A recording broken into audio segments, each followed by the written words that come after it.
ಜೈ Shri Krishna friends, ಜೈ ಶ್ರೀರಾಮ್. ನಮ್ಮ ಚಾನಲ್ಗೆ ಸ್ವಾಗತ ನಿಮಗೆಲ್ಲರಿಗೂ. ನಾನಿವತ್ತು ಒಂದು ಸ್ಪೆಷಲ್ ರೆಸಿಪಿ ಮಾಡ್ತಾ ಇದ್ದೀನಿ.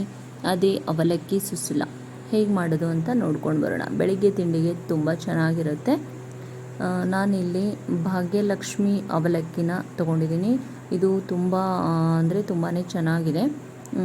ಒಂದು ಸರಿ ನೀವು ಕೂಡ ಟ್ರೈ ಮಾಡಿ ನೋಡಿ ಫ್ರೆಂಡ್ಸ್. ಇವಾಗ ನಾನು ಸ್ವಲ್ಪ ಕ್ಲೀನ್ ಮಾಡಿಕೊಂಡು ನೀರಲ್ಲಿ ಹಾಕಿ ಒಂದು ಸ್ವಲ್ಪ ತೊಳ್ಕೊಂಡ್ಬಿಟ್ಟು ಒಂದು 10 ನಿಮಿಷ ಇದನ್ನು ನೆನೆಯೋಕ್ಕೆ ಬಿಡ್ತಾಯಿದ್ದೀನಿ. ಇವಾಗ ಅವಲಕ್ಕಿ ನೆನೆಯವರೆಗೂ ಒಂದು ಬಾಣಲೆ ನಾನು ಗ್ಯಾಸ್ ಮೇಲೆ ಇಟ್ಕೊಂಡಿದ್ದೀನಿ. ಅದಕ್ಕೆ ಗೋಲ್ಡ್ ವಿನ್ನರ್ ಆಯಿಲ್ನ ಯೂಸ್ ಮಾಡ್ತಾಯಿದ್ದೀನಿ.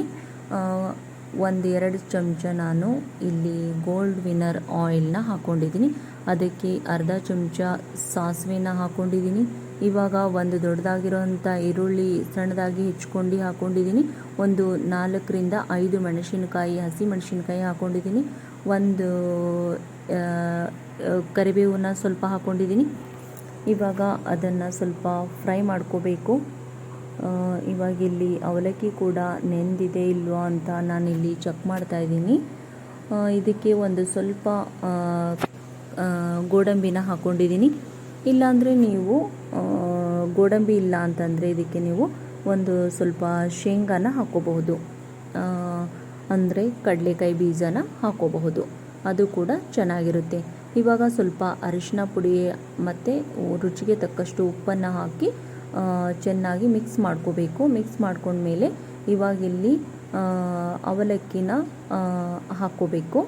ಅದಕ್ಕೆ ಸ್ವಲ್ಪ ಇಲ್ಲಿ ಪುಟಾಣಿ ಪುಡಿನ ಹಾಕೋತಾ ಇದ್ದೀನಿ. ಪುಟಾಣಿ ಪುಡಿ ಕಂಪಲ್ಸರಿ ಬೇಕೇ ಬೇಕು, ಅಂದರೆ ಹುರ್ಗಡ್ಲೆದು ಪೌಡರು ಹಾಕಿ ಮಿಕ್ಸ್ ಮಾಡ್ಕೋಬೇಕು. ಇವಾಗ ಸ್ವಲ್ಪ ಕೊತ್ತಂಬರಿ ಸೊಪ್ಪನ್ನು ಹಾಕಿ ಚೆನ್ನಾಗಿ ಮಿಕ್ಸ್ ಮಾಡಬೇಕು. ಮಿಕ್ಸ್ ಮಾಡಿದ್ರೆ ನಮ್ಮ ಅವಲಕ್ಕಿ ಸುಸ್ಲ ರೆಡಿ ಆಯಿತು. ಮುಂಜಾನೆ ತಿಂಡಿಗೆ ಸೂಪರಾಗಿರುತ್ತೆ. ನೀವು ಒಂದು ಸರಿ ಟ್ರೈ ಮಾಡಿ ನೋಡಿ ಫ್ರೆಂಡ್ಸ್. ನನಗೆ ಇದೇ ರೀತಿಯಾಗಿ ಸಪೋರ್ಟ್ ಮಾಡಿ, ಸಬ್ಸ್ಕ್ರೈಬ್ ಮಾಡಿ, ಲೈಕ್ ಮಾಡಿ ಮತ್ತು ಶೇರ್ ಮಾಡೋದನ್ನು ಮರಿಬೇಡಿ ಫ್ರೆಂಡ್ಸ್. ಮತ್ತಷ್ಟು ವಿಡಿಯೋಗಳೊಂದಿಗೆ ಮತ್ತೊಂದು ವಿಡಿಯೋದಲ್ಲಿ ಸಿಗೋಣ.